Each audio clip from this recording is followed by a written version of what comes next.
If child is having bedwetting, you have to ask about the, in 99% it might be secondary to underlying kidney problem. Like if you treat this underlying problem, then obviously bedwetting will resolve. Hi everybody, I am Dr. Satyaprasad, pediatric nephrologist from Rainbow Children Hospital, Hyderabad. Today we are going to discuss about an important topic that is called bedwetting.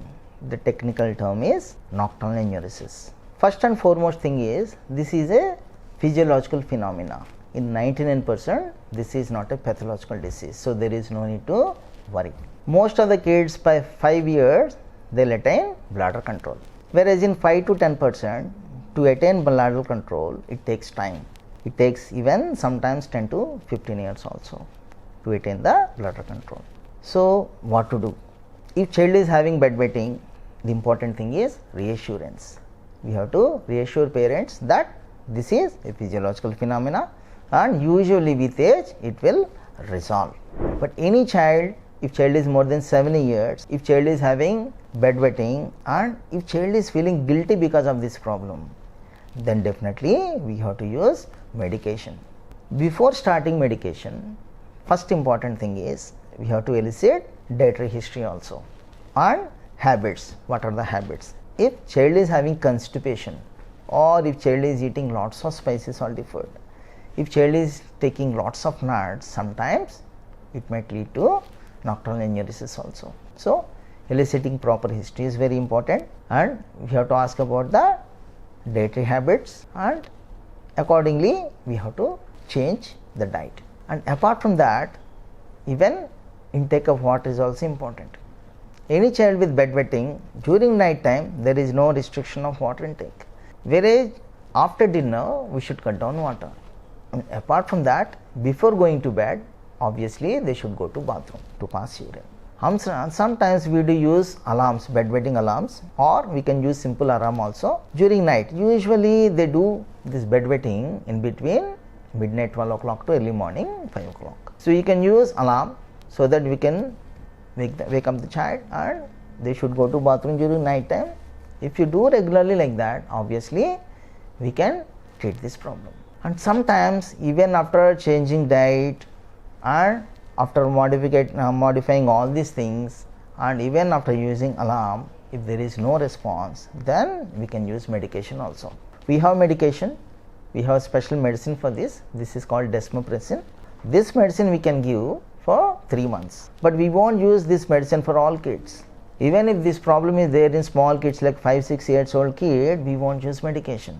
Usually first 10 years we won't give, or after 7 years sometimes we do give medicine if child is symptomatic or if he is feeling guilty, then we'll give that.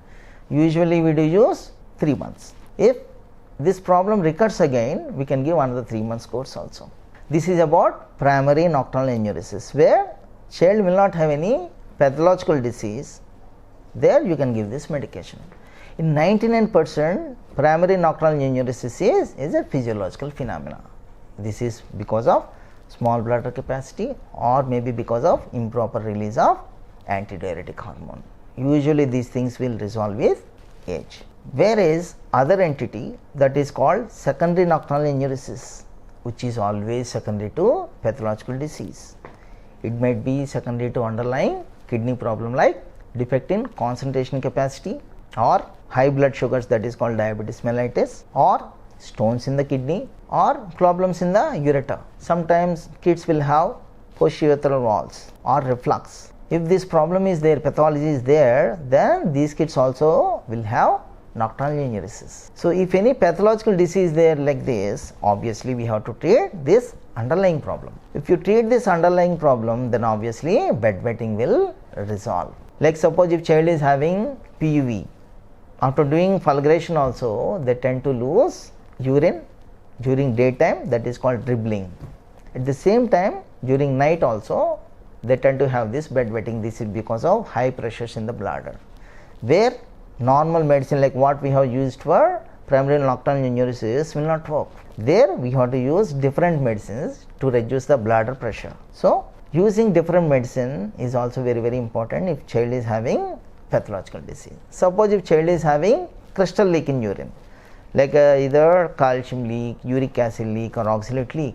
These kids will have a chance of stone formation in the future. So if crystal leak is there, apart from stone formation in future, they tend to have this bedwetting during night time. So these kids require special medicines to resolve this crystalluria.